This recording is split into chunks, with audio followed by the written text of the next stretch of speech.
ಅಣ್ಣ ಅಣ್ಣ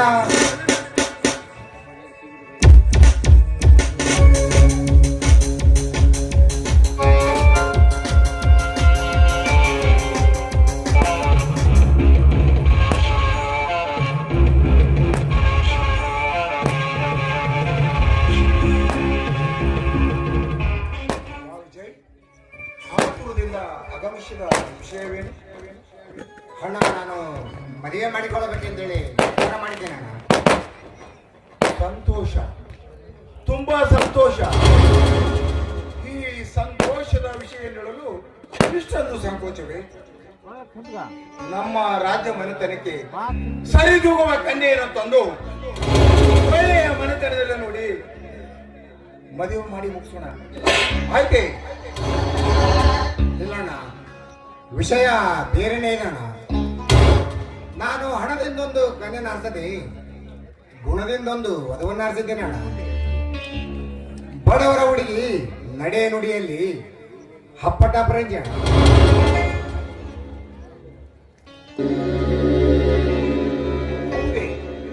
ನಿನ್ನ ಮನವನ್ನು ಅಪರಿಸಿದ ಆ ಪುಷ್ಪ ಯಾವುದೆಂದು ನಾನು ತಿಳಿಯಬಹುದೇ? ಕಮಲ ಅಣ್ಣ, ಕಮಲ. ಬಡವರೆಂಬ ಕೆಸರಿನಲ್ಲಿ ಹುಟ್ಟಿ ಬೆಳೆದರು ತನ್ನ ಸೌಂದರ್ಯದಿಂದ ಶ್ರೀಮಂತರ ಮನವೊಲಿಸಿದ ಕಮಲ. ಬ್ರಹ್ಮ ಸರಸ್ವತರಿಗೆ ವಾಸ ಮಾಡಲು ಅನುಮತಿ ಇಟ್ಟ ಕಮಲ.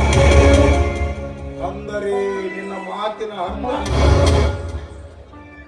ನನ್ನ ಬಾಲ್ಯ ಸ್ನೇಹಿತ ಚಂದ್ರುವಿನ ತಂಗಿ ಕಮಲ, ನಿಮ್ಮ ಬಾಲ್ಯ ಸ್ನೇಹಿತ ರಘುವಿನ ಸಹೋದರಿ ಕಮಲಣ್ಣ.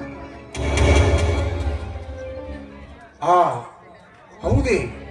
ನಿನ್ನ ಮನವನ್ನು ಅಪರಿಸಿದ ಓಹೋ ಒತ್ತಿನ ತುತ್ತಿಗಾಗಿ ಕತ್ತಿಯಿಂದ ದುಡಿಯುವ ಆ ಚಂದ್ರನ ತಂಗಿ ಕಮಲಿ ದುಡಿಯಲಾಗದೆ ನನ್ನ ಆಶ್ರಮದ ಅಡಿಯಲ್ಲಿರುವ ಆ ರಘುವಿನ ಸೋದರಿ ಕಮಲಿ. ಹೌದಣ್ಣ, ಲಕ್ಷ್ಮಿಯಿಂದ ವಂಚಿತರಾಗಿ ಬಡವರೆಂಬ ಒಂದು ಕಾರಣ ಕೆಸರಿನಲ್ಲಿ ಸಿಕ್ಕು ಹೊರಬರಲು ಒದ್ದಾಡುತ್ತಿರುವ ಚಿನ್ನದ ಕಮಲಣ್ಣ, ಚಿನ್ನದ ಕಮಲ. ಜಾಣ ಬಡ ಹುಡುಗಿ, ಚಿನ್ನದ ಮೀನಿಗೆ ಮೋಹದ ಕಾಲ. ವಿಜಯ್, ನಿನ್ನ ಮುಗ್ಧತೆಯನ್ನು ಕೆರಳಿಸಿ ತನ್ನ ಯೌವನವನ್ನು ಅರಳಿಸಿ ಈ ಮನೆಯ ಸಿರಿ ಮೋವಿನಿ ಮೋಸದ ಪ್ರೇಮದ ಬಾಣಗಳನ್ನು ಬಿಟ್ಟಿದ್ದಾಳೆ ಆ ಕಪಟ ವೇಷಧಾರಿ ಕಮಲಿ. ಇಂಥ ಹುಚ್ಚು ಮನವ ಮಂದಿರವನ್ನು ಕಟ್ಟುವುದು ಬಿಟ್ಟು ಬಿಡು. ನಿನಗೇನು? ನಮ್ಮ ಅಂತಸ್ತಿನ ತಕ್ಕಂತ ರೂಪತಿಯನ್ನು ತಂದು ಒಳ್ಳೆಯ ಮನೆತನದಲ್ಲಿ ನೋಡಿ ಮದುವೆ ಮಾಡಿ ಮುಗಿಸುವೆ. ಚೆನ್ನಾಗಿ ವಿಚಾರ ಮಾಡಿ ನೋಡು. ಇಲ್ಲಣ್ಣ, ಸರ್ವ ವಿಧದಲ್ಲಿ ಅಗ್ರಸಾಲಿಗರಂತೆ ಪರೀಕ್ಷೆಯ ಪುಟ ಕಿಕ್ಕಿದರು ಕಲ್ಮಶವಿಲ್ಲದೆ ಬೆಳೆದಿರ ಚಿಕ್ಕ ಚೊಕ್ಕ ಚಿನ್ನವದಣ್ಣ.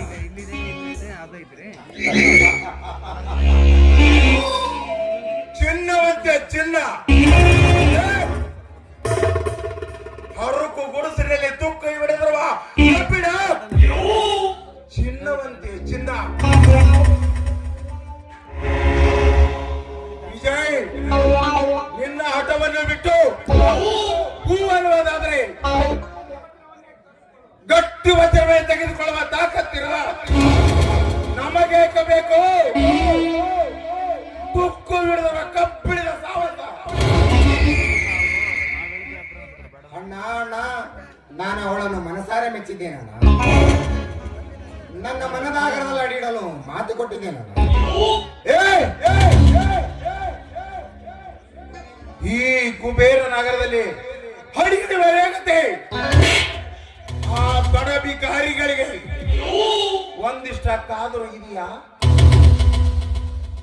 ಇರದಿರಬಹುದಣ್ಣ, ಆದರೆ ಮಾತು ಕೊಟ್ಟಾಗಿದೆ ಅಣ್ಣ. ತಪ್ಪಲ್ಲಿ ಇಷ್ಟವಿಲ್ಲ ನನಗೆ. ಕೊಟ್ಟ ಮಾತನ್ನು ನಡೆಸಿಕೊಡಲು ನೀನೇನು ರಾಜ್ಯ ಬಿಟ್ಟ ಸರ್ಕಾರಿ ಜನರನ್ನೇನು ಏನೋ ಏನೋ ಬುದ್ಧಿಮಾನನಾಗಿ ಮಾತು ಕೊಟ್ಟಿರಬಹುದು. ಅಂದ ಮಾತ್ರಕ್ಕೆ ಅವಳನ್ನೇ ಮದುವೆ ಮಾಡಿಕೊಳ್ಳಬೇಕೆಂಬ ಕಾನೂನು ಏನಾದರೂ ಅದೆಯಾ? ವಿಜಯ್, ನೀನು ನಿಜವಾಗಿ ಯೋಚನೆ ಮಾಡಿ ಹೇಳು. ನಮ್ಮ ರಾಜ್ಯ ಅಂತಸ್ತಿಗೆ ತಕ್ಕಂತೆ ನಡೆದುಕೊಳ್ಳುವ ನೈಪುಣ್ಯತೆ ಆ ದರಿದ್ರ ಕಣ್ಣಿಗೆ ಬಂದಿತ್ತೆ. ಅಂತಸ್ತು ಅಂತಸ್ತು ಅಂತಸ್ತು ಎಂದು ಅಂತಸ್ತಿನ ಶಿಖರವನ್ನೇ ಮನುಷ್ಯ ಮನುಷ್ಯರಲ್ಲಿ ಯಾವ ಅಂತಸ್ತಣ? ನೀತಿ ನಡವಳಿಕೆ ಸರಿಯಾಗಿದ್ದ ಆಯ್ತು.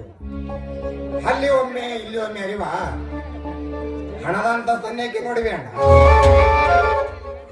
ಗುಣವ ನೋಡೋಣ. ಗುಣ ಶಂಕದ ಹಾಗೆ ಅದನ್ನು ಬೆಂಕೋಡಾಕಿ ಅದನ್ನಷ್ಟೇ ಕಾಯಿಸಿದರು ಅದರ ಬಿಳುಪು ಬದಲಾಗದು.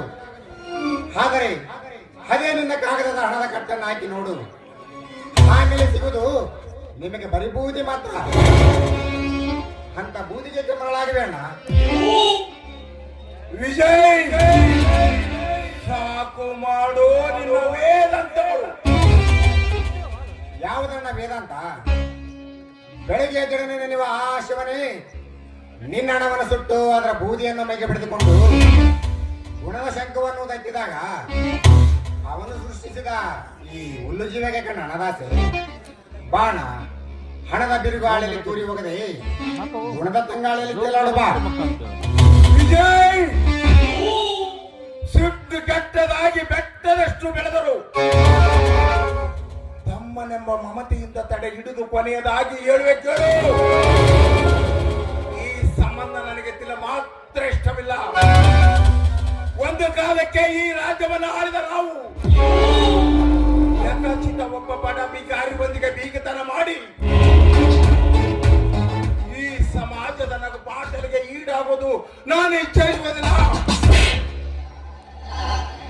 ನಿನ್ನ ಹಠವನ್ನು ಬಿಟ್ಟು ನೀವು ಉಣ್ಣುವುದಾದರೆ ಕಮಲೆಯ ಸೌಂದರ್ಯದ 1000 ಪಟ್ಟು ಕನ್ನೆಯರನ್ನು ತಂದು ಒಳ್ಳೆಯ ಮನೆತನದಲ್ಲಿ ನೋಡಿ ನಿನ್ನ ಮದುವೆ ಮಾಡಿ ಮುಗಿಸು. ಚೆನ್ನಾಗಿ ವಿಚಾರ ಮಾಡಿ ನೋಡು.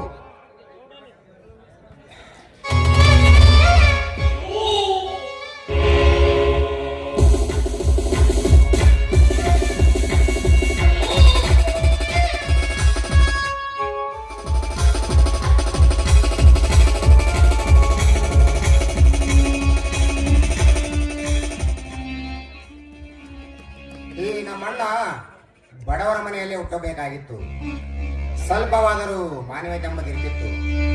ಆದರೆ ರಾಜಮನೆತನದಲ್ಲಿ ಹುಟ್ಟಿ ಅಂತಸ್ತಿನ ಹುಚ್ಚು ಅತಿ ಹೆಚ್ಚಾಗಿದೆ. ಇರಲಿ, ಈ ಸಮಯದಲ್ಲಿ ಹೆಚ್ಚಿಗೆ ಮಾತಾಡಿ ಘರ್ಷಣೆಗೆ ಅವಕಾಶ ಮಾಡಿಕೊಡುವುದು ಬೇಡ.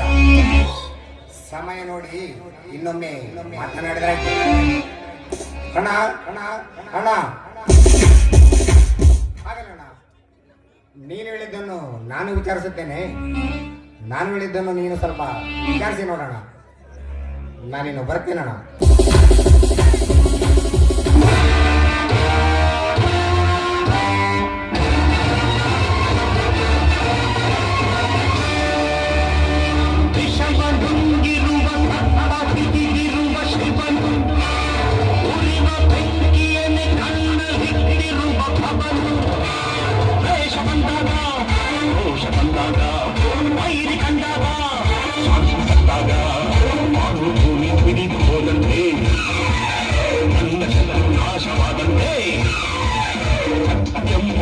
शिवं सुन्दरं सत्यं शिवं सुन्दरं विषयभङ्गिरुव सत्तहिदिरुव शिवं उरिव ಬೆಂಕಿಯನ್ನು ಕಂಡ ಹಿಡಿದಿರುವ ಖಬರು ದೇಶ ಬಂದಾಗ ದೋಷ ಬಂದಾಗ ವೈರಿ ಕಂಡಾಗ ಸಂಸ್ಕೃತಾಗ ಮಾತೃಭೂಮಿ ಹಿಡಿದು ಹೋದಂತೆ ನನ್ನ ಶತರು ನಾಶವಾದಂತೆ ಸತ್ಯಂ ಶಿವಂ ಸುಂದರಂ ಸತ್ಯಂ ಶಿವಂ ಸುಂದರಂ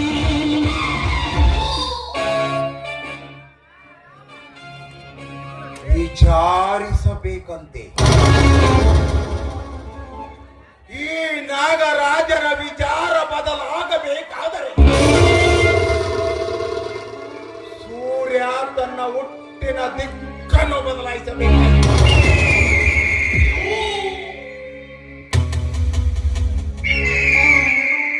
ಬಡ ಭಿಕಾರಿಗಳು ದುಡಿಯದೆ ಪ್ರೇಮದ ನಾಟಕ ಮಾಡಿ ಸುಲಭವಾಗಿ ಹಣ ಗಳಿಸುವ ಮಾರ್ಗವನ್ನು ಸೂಚಿಸುತ್ತಾರೆ.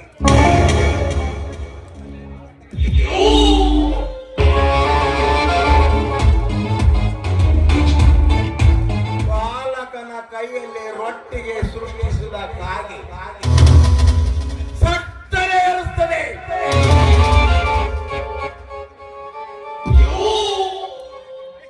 ಆದರೆ ನಾನು ವಿಜಯನಂತೆ ಬಾಲಕನಲ್ಲ.